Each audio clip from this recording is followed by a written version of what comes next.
Hi, I'm Anita Lane, the creator of the Founder Chronicles, the podcast where we chronicle critical decisions that founders make along their startup journey. Come learn and grow with us. You ready? Let's go. Thanks, Anita. Today on the Founder Chronicles podcast, we're going to unpack the amazing entrepreneurial journey of the founder and CEO of Strands of Faith. Ameka Coleman. Yeah, Ameka Coleman. You got it. And I'm excited to talk about her today. Me too. And you know what's so fascinating about her story? What? Especially, I think, for those of you listening who are, building your own ventures, is that she has built Strands of Faith into a multi-million-dollar clean beauty brand. Yeah.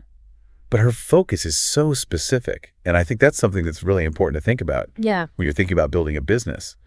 She's really focused on botanically powered, cruelty-free, non-toxic products. Okay. That are designed specifically for textured hair. Right. And that's a huge market, but people don't always realize that. And so... Yeah. So smart. Yeah, so smart.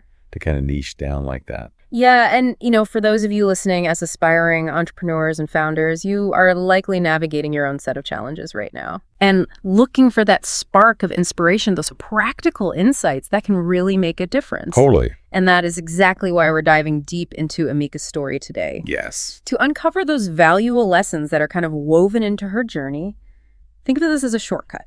A shortcut to some hard-won wisdom. That's a great way to put it. Yes. Our mission in this deep dive, I would say, is to really unpack Ameka's path from her early experiences all the way to building this successful business. Yeah. We want to extract those key takeaways that you can apply to your own entrepreneurial aspirations. Exactly. And we're primarily drawing from a recent magazine feature interview with her. Okay. It's packed with insights. Awesome. So where are we headed in this deep dive today? Well, we're going to explore Ameka's backstory and those early influences that shaped her. Love it. And then we're going to look at how Strands of Faith came to be. Yes. We'll delve into the mindset she cultivated, the external hurdles she overcame, the resources and advice she found crucial. And finally, her 5 things I wish someone told me before I started. So good. I'm excited to get into that part. Okay, let's unpack this, starting with her early life. So Ameka grew up in Jackson, Mississippi in a loving 2-parent household. Okay, a good start. Yeah, sounds like a great foundation. However, the interview reveals that at a very young age, just 5 years old, she experienced a significant childhood trauma. Oh, wow. Yeah, and this is something she speaks very candidly about in the interview, and it's something that she says deeply affected her mental health, her sense of self-worth, and her confidence for many years. Yeah, it's a reminder that everyone's journey, even successful founders, often has these unexpected complexities early on. Absolutely. And, it wasn't the only challenge she faced early on. Right. She also talks about having strabismus or crossed eyes. Okay. And the social anxieties that came with that. I can only imagine. Yeah. She mentions being made fun of by both kids and adults, which led to her becoming very reluctant to speak and make eye contact. Oh, wow. She felt, as she put it, like a prisoner in her own body. That's so sad. It is. And it really makes you think, how does someone facing such significant personal hurdles, early in life, find the strength to build a thriving business later on? It's a great question. Yeah. And I think it's a crucial one for you to consider. How did these early experiences of trauma and social anxiety connect to the resilience she later demonstrates as an entrepreneur? Yeah. It seems that navigating these difficult formative years instilled in her a certain grit and perseverance. Right. Perhaps facing adversity early in life, though incredibly challenging, can inadvertently forge a kind of mental toughness. Right. That proves invaluable in the unpredictable world of entrepreneurship. What stands out to you about this connection? I think what's so powerful about her story, and this is something that comes up again and again in the interviews that we've looked at, is that resilience isn't this innate quality that some people have and some people don't. Yeah. It's often forged in the fires of personal struggle. I love that. Yeah, and she even goes on to describe her teenage years and early adulthood as being marked by toxic and abusive relationships. Wow. And she directly links this pattern to her low self-worth stemming from those earlier traumas. It's such a cycle, isn't it? It is. It's heartbreaking. It is. It's heartbreaking. And it paints a picture of someone who had to overcome significant personal hurdles long before even thinking about starting a business. Right. If we connect this to the bigger picture for you listening, it really underscores the point that the entrepreneurial journey isn't always a straightforward path. Yeah. Often the personal battles we fight shape our character and equip us with unexpected strengths. It's so true. It makes you think about the challenges that you've faced. Right. Could those be contributing to your ability to persevere now? That's a really good question for everyone listening. I think so. Let's shift gears a bit and talk about her hair journey. Okay. Which seems quite significant. It does, yeah. She grew up with relaxed hair, which, as she explains, involves chemically straightening the hair. It wasn't until she was 21 that she decided to stop those treatments, cut her hair, and let her natural texture grow. Right. Big decision. Huge. And for many, especially in the textured hair community, this is like a really pivotal moment. Absolutely. Yeah. And what's so fascinating here is that she describes this returning natural as an act of self-discovery and liberation. I love that. Yeah. For her, it was a way to learn and embrace herself in a completely new way after years of doing these chemical treatments to her hair. Yeah. It wasn't just a change in hairstyle. It was a shift in her relationship with herself. Yeah. And that's something I think that we can all relate to. Absolutely. Is that sometimes, making these external changes can really... internal transformation. Yeah, exactly. Yeah, love that. And it didn't stop there. Oh. So she started documenting her natural hair journey on Instagram. Okay. And surprisingly, it became a source of inspiration for many other women who were considering going through the same transition. Wow. So she unintentionally built a community. Exactly. Through sharing her own journey. Yes. And she talks about this as her first natural high. That's so cool. Yeah, that feeling of positively impacting others. And you can see how that might have planted a seed for her future entrepreneurial motivation. Totally. Yeah, think about that initial spark of making a difference. Yeah. It can be incredibly powerful. Absolutely. Moving on to her education and early career, Ameka was a first-generation college student, which is a significant achievement in and of itself. Huge. Yeah. She earned degrees in microbiology and clinical research. Okay. Now, you might not immediately connect that to a beauty brand. Right, not the obvious path. Not the obvious path, but here's where it gets really interesting. Okay, I'm listening. So after her undergraduate studies, she worked in an oncology laboratory. Okay. Where she was actually formulating a nanoparticle delivery system. Wow. For an anti-cancer drug. That's incredible. Yeah, and what's fascinating here is that she spent hours and hours in the lab essentially learning the foundational skills of formulation and manufacturing. Right. Skills that would later become absolutely essential for creating her own hair products. Wow, what a great example of how seemingly unrelated experiences can become incredibly valuable down the line. It is such an important lesson, right? Because I think so often we're in this rush to get to the next thing, and we don't realize that maybe what we're doing now is actually the perfect training. Totally. Yeah, it's like the scenic route. It's not always the direct path, but it's giving you exactly what you need. It's giving you what you need. Yeah. And she even mentions that at the time she had no idea how relevant this experience would become. Right. Then she transitioned into a career as a clinical research professional monitoring clinical trials. Okay. This role gave her firsthand exposure to the ingredients used in personal care products. Got it. Including the potentially toxic ones that are linked to various health issues. Interesting.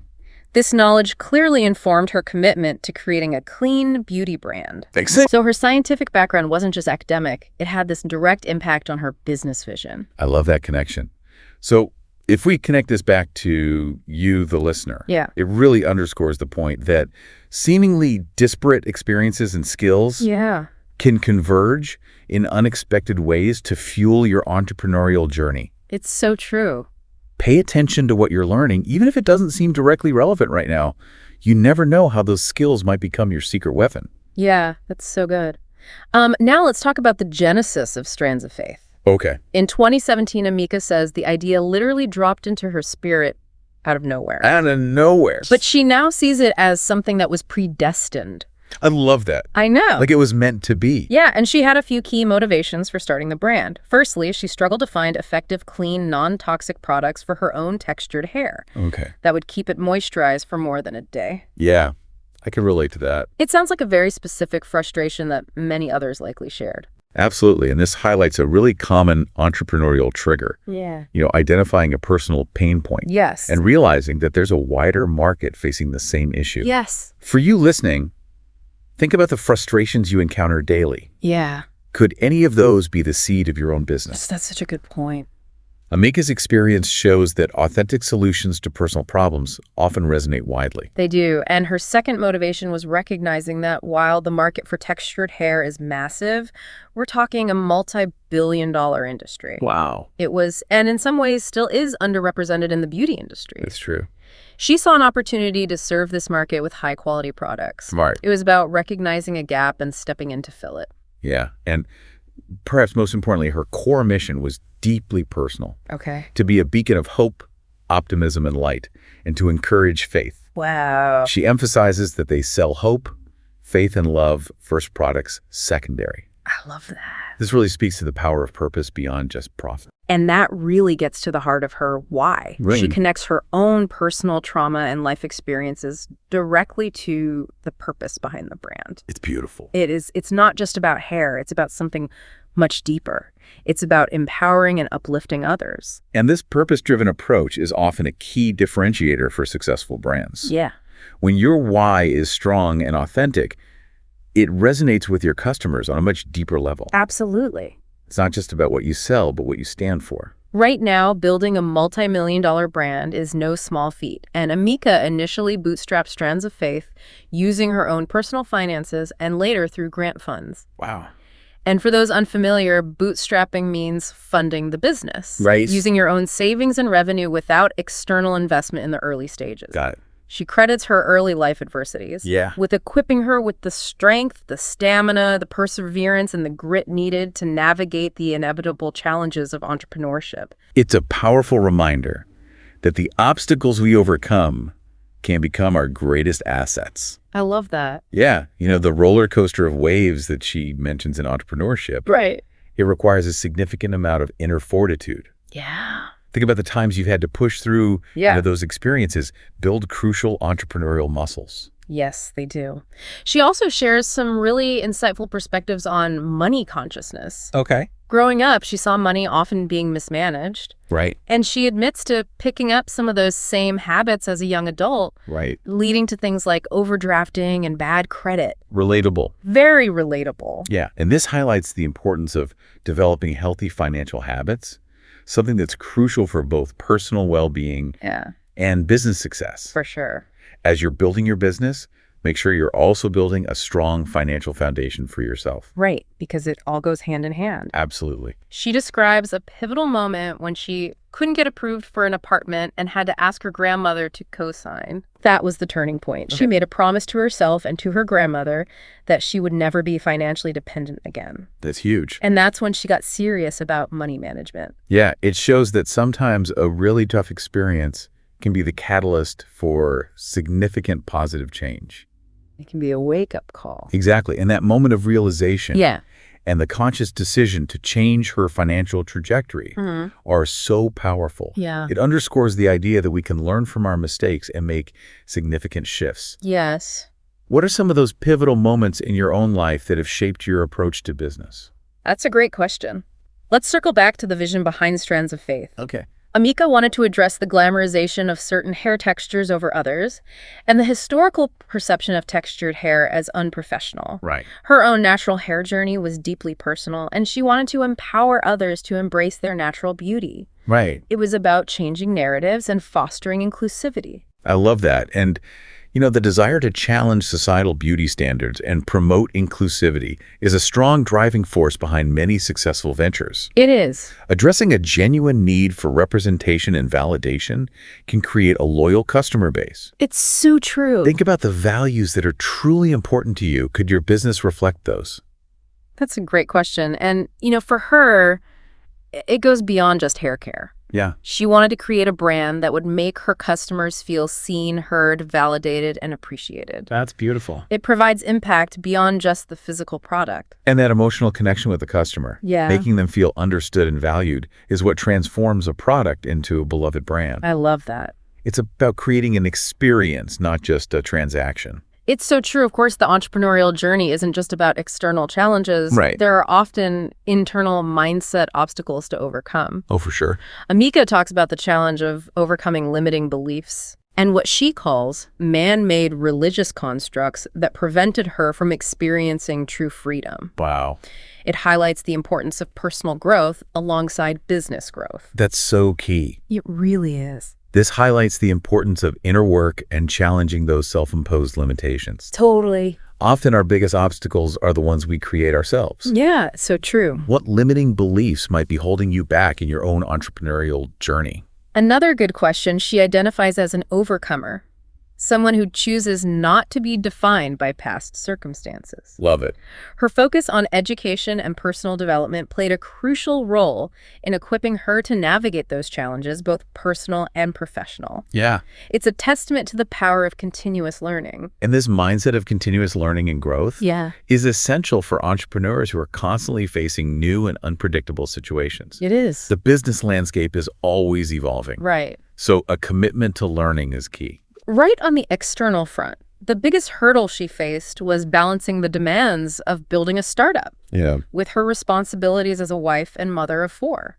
Of course, that's a challenge so many founders can relate to, that work-life integration struggle. It never ends. It's real. Yeah, absolutely. Yeah. And, the integration of personal and professional life is a constant juggling act, especially in the early stages of building a business. It's so true. It requires intention and strategic planning. Right. She mentions developing systems with her husband to create better work-life balance, increase her presence with her family, and improve productivity. I love that. It wasn't easy, but finding those strategies was key. This emphasizes the importance of seeking solutions and being proactive in managing the demands on your time and energy. Right. It's not just about working harder, but working smarter and creating sustainable rhythms that work for your whole life. Yes. Despite the toughness of the journey, Ameka says she can't recall a time when she truly wanted to give up.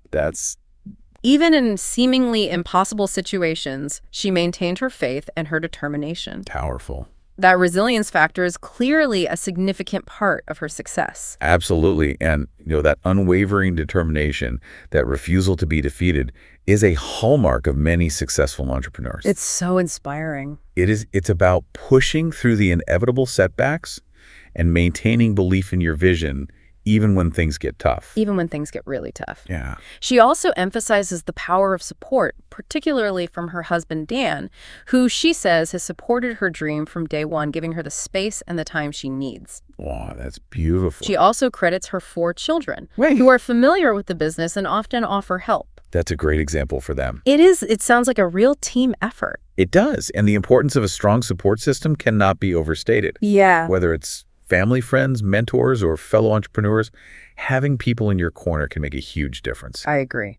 Who are the key people in your support network? That's such a good question. Yeah, and she reflects on how different her current supportive family dynamic is from the abusive relationships she experienced in the past. Right. Making her current situation even more appreciated. Yeah, and it really underscores the impact of positive relationships on one's ability to thrive. Absolutely. That contrast highlights the healing power of positive relationships. Yes. And how they can provide a foundation for building something great. It's so true. It also shows how far Ameka has come on her personal journey.